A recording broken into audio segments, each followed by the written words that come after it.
After sampling Bill's brick oven pizza, I'm not sure I'm going to be able to squeeze through those little scissor doors.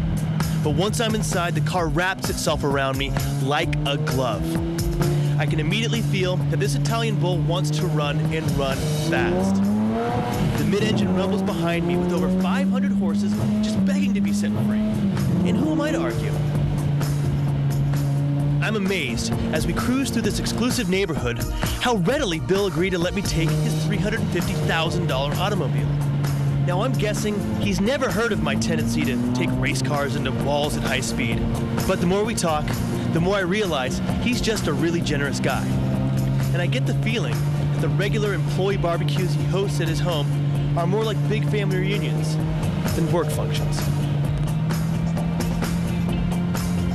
Bill calls this car Xbox Green, and as I pull into traffic, I can see what he's talking about. This car makes the whole world feel like one big video game, and I find myself weaving around other drivers like I'm going for a high score. All right. The afternoon dissolves into a crushing blur of acceleration, hot Texas breeze, and the steady growling roar of a monstrous V12. But before I know it, it's time to return this beauty to her garage, though neither of us is quite ready for the ride to end. Now luckily, I know Bill will be more than happy to give me another go the next time I'm in town. He's promised to show me some backcountry roads where I can really drive. Get down here and kind of hold it in place. What you see today that we're working on is an 8C Alpha, and there were 23 of these made. Okay, well this has got to get behind that. I think it looks great.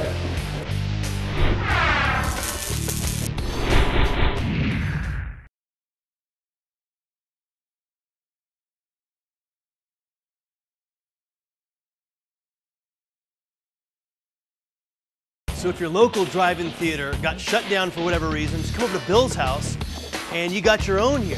Your version of bunk beds. Ferrari over a Lamborghini. These are awesome.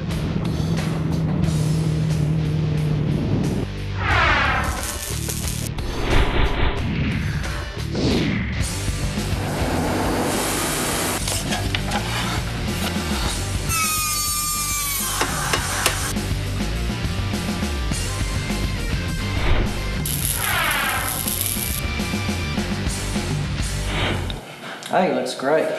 Okay. A lot of times I'll have a customer that we may have a car that we're going to rebody, and it may have a really neat, sexy body on it, or a real stylish, sporty body, and we'll take it off and make up a different body that the way the car started life. How you got, right? You gotta get down here and kind of hold it in place and look at it. What you see today that we're working on is an 8C Alpha, and there were 23 of these made. And they all had different style bodies on it. And the 8C that we're working on, its original body was Le Mans racing body. And the body that you see that we're removing is a sports body, which is a nice body. And we're putting it on a dolly, and so that it can be easily moved around rather than the body just put in a pile in the corner in a garage. And returning the car back to the Le Mans body that we're putting back on the car the way it started live. It's not bad over here. If you're back here and you're looking at it straight on, I don't know if I need to cut it over here or not. The 8C that we're working on, its original body was Le Mans racing body, and the body was destroyed in a racing wreck that it had. And since then, the chassis had two other bodies on it. They're ready. 2D drill. I guess they got it bolted down where it's going to be now. Okay, well this has got to get behind that. This may need to be slid out just a little bit.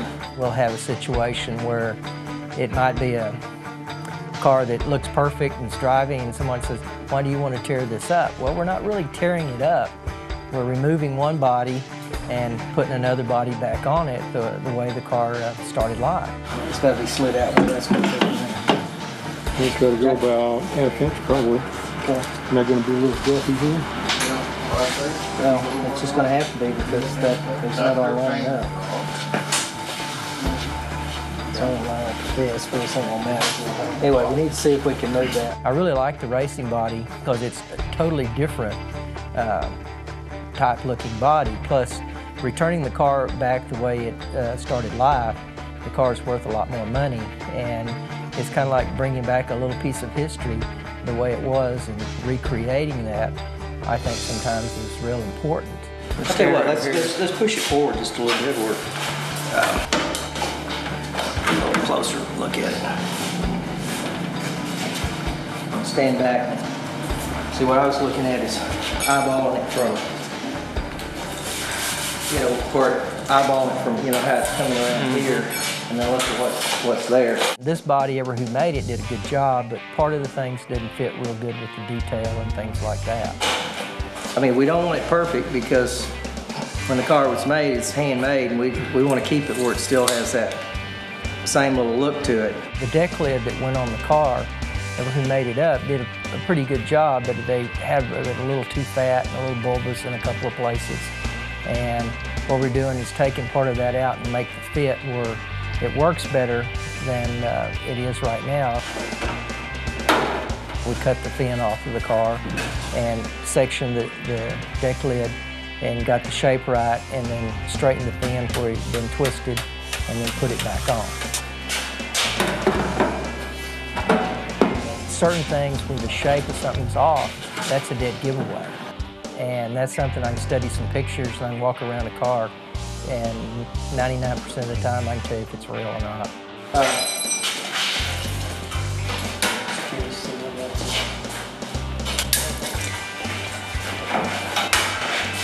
It's not a pink part, it's only a 4-inch difference. That's okay. It doesn't look lopsided. No.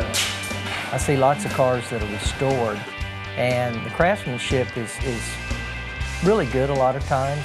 I mean, they do nice paint or nice upholstery, but where I see so many restores fail is not getting the detail right. Understanding these details, like for instance, how they may have welded something, and duplicating how the weld was down to that point. What I did today was